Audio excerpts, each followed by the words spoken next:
There is a tree that kept civilizations alive for 4,000 years. No irrigation, no fertilizer, no supply chain. Its pods contain more natural sugar than almost any other plant on Earth.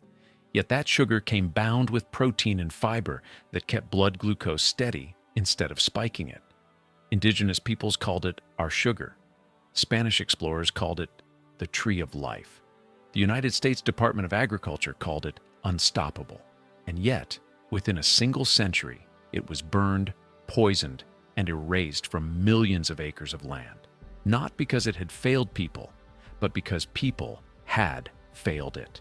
This is the story of the mesquite tree, and why it may matter more today than ever. In the next 10 minutes, you will learn what researchers discovered about this tree's sugar chemistry, a discovery that quietly rewrote what we thought we knew about sweeteners and blood sugar. You will understand why a tree capable of surviving a decade of drought without a single drop of irrigation was systematically cleared from the land it had shaped for millennia. And you will see how a single indigenous farmer in the Sonoran Desert, working with seeds her grandmother had hidden in clay jars, helped spark a movement that now reaches farmers in Argentina, India, and Kenya.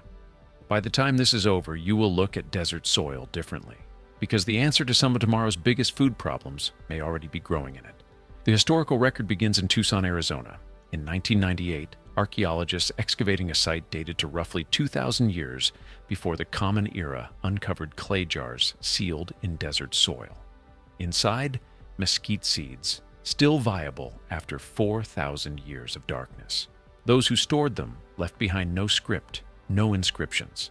Yet their choices encoded a form of knowledge that took modern science decades to catch up with. Across a region where summer crops failed and water sources vanished, mesquite alone kept producing. Its roots are among the deepest ever recorded for a North American tree. Living roots of velvet mesquite have been documented at nearly 60 meters below ground, far deeper than drought can reach. Those roots tap into groundwater that other plants cannot touch, allowing mesquite to survive and fruit across summers when everything around it dies. The pods it produced were a feat of natural engineering. Analyses show they contain up to 35% natural sugar by dry weight, alongside protein and soluble fiber. The air above a flowering mesquite grove carries a scent that has been described consistently across centuries as caramel and smoke. Ground into flour, the pods kept for months without refrigeration or preservatives. The Tohono O'odham called it our sugar. The Pima and the Yaqui had incorporated it into their diets for generations, before any European arrived. When the Spanish explorer Álvaro Núñez Cabeza de Vaca traveled through what is now the American Southwest in the early 1530s, he documented indigenous peoples cutting open mesquite pods with seashells sharpened for that purpose, treating the harvest with a care that made clear it was no ordinary food. Centuries later, scientists would understand exactly why. Somewhere in the second half of the 19th century, ownership of this land shifted. Cattle operations moved in, bringing commercial agriculture, cotton, and a profit-driven calculus that had no room for a tree growing freely, without a deed, without a patent, without a margin. Mesquite was reclassified as a nuisance, burned out, chemically treated, mechanically uprooted, and the monocrops that replaced it were fed by the same rivers that mesquite had, for centuries, quietly sustained. But the tree refused to disappear. Sever the trunk and the roots hold fast. New shoots push up, not one but many, from the same anchored system. After generations of failed eradication campaigns, the USDA acknowledged by the middle of the 20th century that permanently removing mesquite from the landscape was simply not achievable. Then something unexpected followed. Where the trees came back, the ground itself began to recover.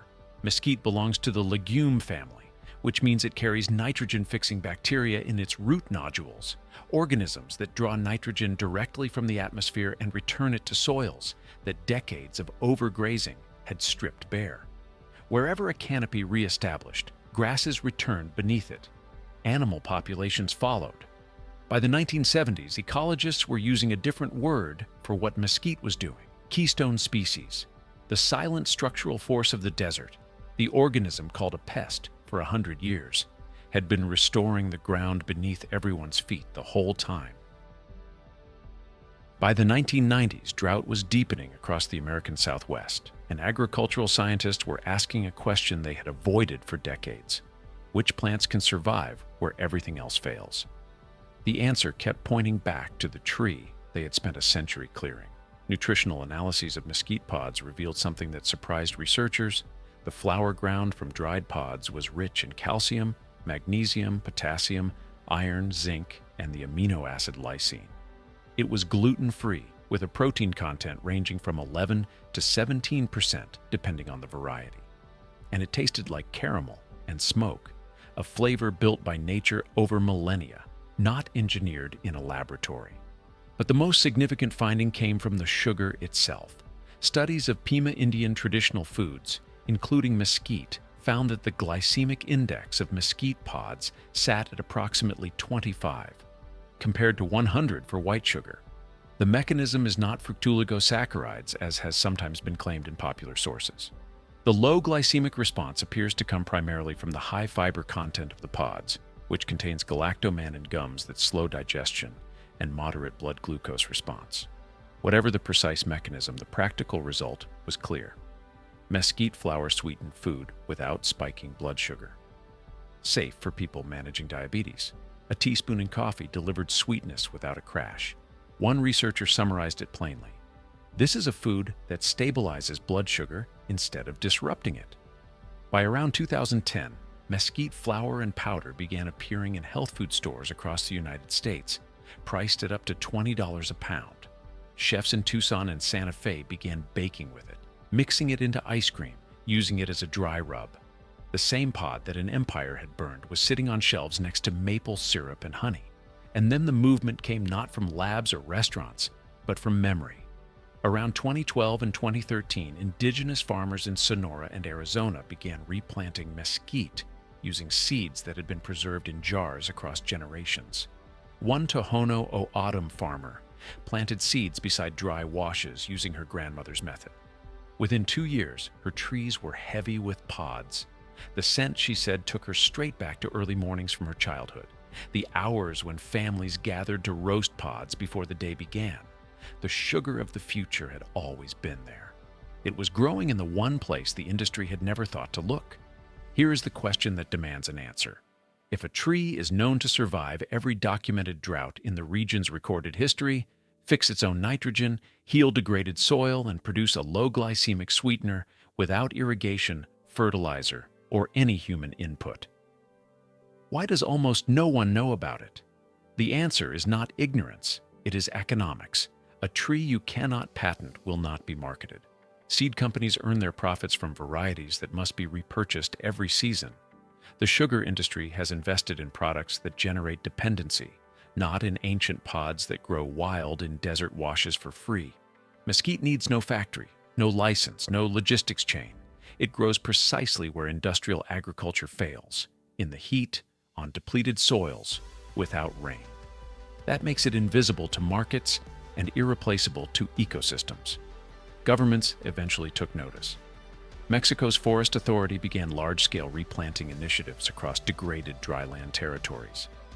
And because the genus Prosopis, the mesquite family, is native to arid regions across the globe, farmers in Argentina, India, and Kenya joined similar efforts.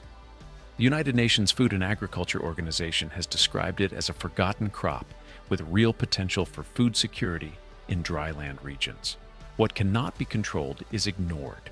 What cannot be patented is not promoted. And what grows freely is called a weed, until the earth forces us to remember what it actually is.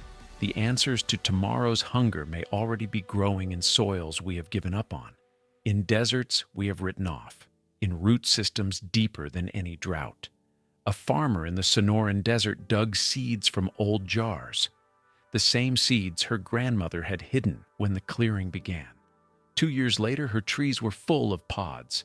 She knew what we had forgotten. Go outside.